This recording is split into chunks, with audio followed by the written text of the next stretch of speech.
Oke, pada pertemuan kali ini kita akan membahas materi tentang klasifikasi makhluk hidup. Sebelum masuk ke materi, kita membahas dulu tentang tujuan pembelajaran klasifikasi makhluk hidup. Yang pertama, siswa mampu mendeskripsikan prinsip-prinsip klasifikasi makhluk hidup. Yang kedua, siswa mampu mengidentifikasi tujuan dan jenis-jenis klasifikasi makhluk hidup. Yang ketiga, siswa mampu mengurutkan tingkat klasifikasi pada makhluk hidup. Yang keempat, siswa mampu menganalisis tabel karakteristik sederhana dari tumbuhan di lingkungan sekitar sekolah. Yang kelima, siswa mampu menyimpulkan hasil belajar. Untuk tujuan pembelajaran selanjutnya, yang keenam, siswa dapat membuat tabel diagram klasifikasi makhluk hidup. Yang ketujuh, siswa mampu mempresentasikan hasil dari kerja kladogram.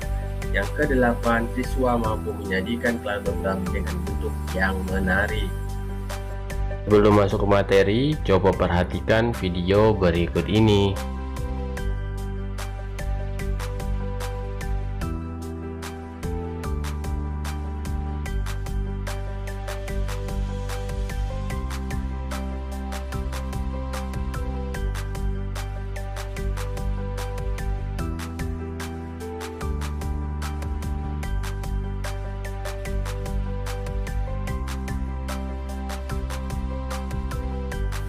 Coba simpulkan video yang telah kalian lihat. Apakah kalian pernah melihat pengelompokan bahan makanan di pasar?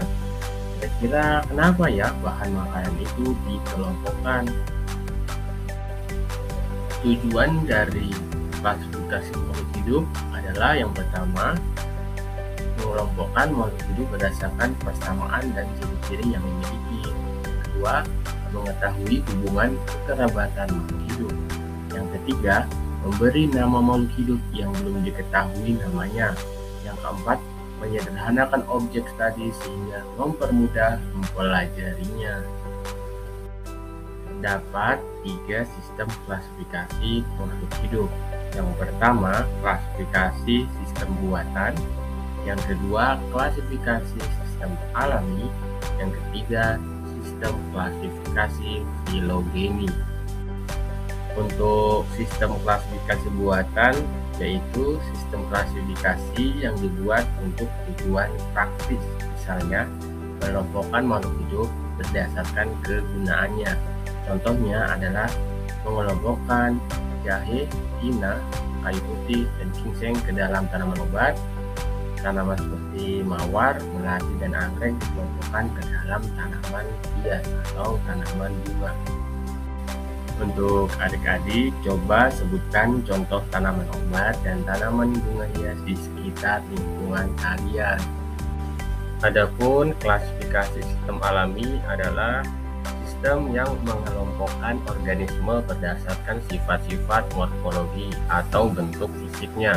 Contohnya adalah sapi, kambing, babi, anjing menjadi hewan berkaki 4. Tumbuhan menjadi semak, perdu, dan pohon. Adapun tokoh pada sistem klasifikasi alami adalah J.B. Delama. Adapun sistem klasifikasi filogeni adalah sistem klasifikasi yang didasarkan pada hubungan kekerabatan antar organisme berdasarkan proses evolusinya. Adapun tokoh sistem filogeni adalah bapak evolusi, yaitu Charles Darwin.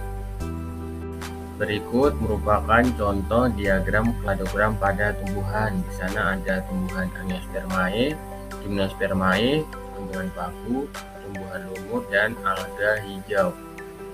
Di bawahnya ada ciri-ciri pada tumbuhan-tumbuhan tersebut. Di sana ada tumbuhan ganda, ada tanaman berbiji, ada xilem, dan phloem. Berikut adalah contoh tabel karakteristik hewan atau tumbuhan, nanti bisa disesuaikan. Di sana ada tabel nama hewan dan tabel ciri-ciri karakteristik hewan. Bisa juga diganti dengan karakteristik tumbuhan yang adik-adik amati di lingkungan sekolah. Cara mengisinya, Jika ada tumbuhan yang memiliki karakteristik, tinggal diberi tanda 1, sedangkan yang tidak nanti diberi tanda 0. Setelah itu dijumlah dan kemudian bisa dituangkan pada kladogram. Setelah dari tabel karakteristik bisa dituangkan pada contoh kladogram berikut ini. Untuk yang paling pertama yang warna hijau itu diisi karakteristik yang paling khusus, lalu dilanjutkan pada karakteristik yang paling umum kemudian. Terima kasih sudah menyaksikan video ini. Jika ada pertanyaan bisa di komen di kolom komentar. Sampai jumpa di video selanjutnya.